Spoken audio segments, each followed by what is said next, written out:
Bugün Şəmkir rayon Tavsiz kəndindəyik. Biz bu şəhid ocağında şəhid bacısının yanına gəlmişik. Nə xoş oldu ki, mən bir şəhid bacısı tanımağa, həm anadır, həm bacıdır. Həm də bir gözəl bu bacıdır ki, şəhidi yaşadır. Öz qardaşının bu il dönümü keçir. Bugün bizim şəhidimiz İslam oğlunun il dönümüdür. Ona biz bura gəlməyimizə gəliş eşitmək istəyirəm. Ona deyim ki, ana dünyasında yaşayır, ata dünyasında yaşayır. Büyük bacı öz evində, öz qardaşının keçirdi, 4 ildir, 4-cü ildir. Gün də bura gəlir. Ana, sən başına başlayalım, sağ ol bacı. Belə gözəl qardaşımızı keçmək istəyir. Allah sağ deyilməsin. Onun hər bacı, hər bir yaxın insan etmiş. Nə xoş Allah sizin bir gözəl bacı. Hər gözəl bacı yüzünə gəlmək. Aziz ana,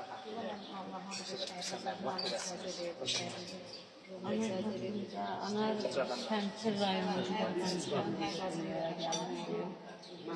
ana şimdiyə gəldiyi bir gündən ata, ana, atamızı çox sevdik.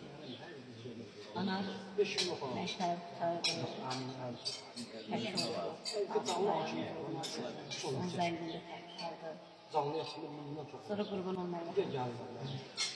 Əskəriyə çağırdılar, kampaniyasını yəni qurbanlı şəkildə.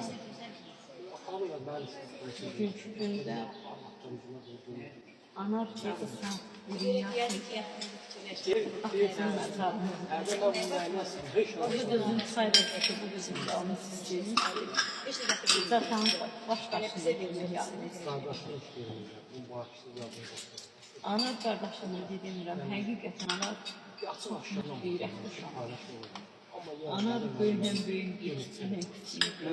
Ana Hindistanda Türk tanışlarında anana bir ana canlı sayılır.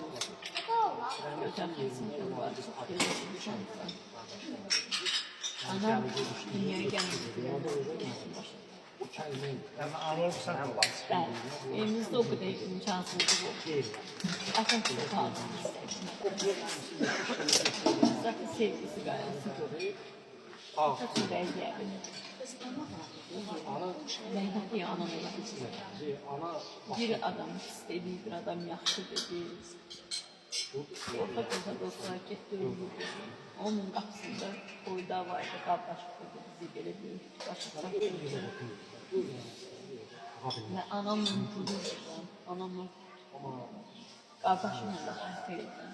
Çünkü qardaşım dünyaya gələn bir gündən küzdür. Əziyyətində böyüdür. Allah olmayan, iletişim əziyyətdə böyüdür ana. İnanın ki, yəni, bəlkə də ana o qədər qürurlu, mərd olmasa, yolla keçəni deyərdi ki, ona bizi bir o uşaq elə böyüdür. Ama onun imkanı, var idi, dayılar var idi, onun qəribə var idi, anladım. Yəni uşağın səsini səsləyirdi, köməkdən olmadı, dəstək olan olmadı. Baxıb yüzündən, ardı aldı, siz qaldı, siz dedin, siz qaldı və hər bir bu tək anadır. Sadəcə ana da sözü heç zaman heç bilmiyorum, ardından ölürdü demirdim ona.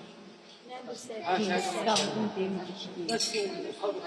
Ama hərbidən şəhid olma kökü yoksan, ayaqda yoxdur. Yox, şəhid oldu. Anar 3 aydır da Gəncədə oldu. 4-cü ayına keçəndə şəhid Laçına düşdü. Biraz Bakıda qaldı. Bakıdan göndərdilər ətrafını. Biz hazırlaşıb onların yoluna gedək. Sadəcə onlar zəngçilə ki, mama gəlmin qətlin yanına. Bizi harası göndərdilər. Biz geldik maşındayıq. Sonra bir dəfə zəng oldu ki, mama biz Laçındayıq. Laçının Sarıbaba kəndindəyik.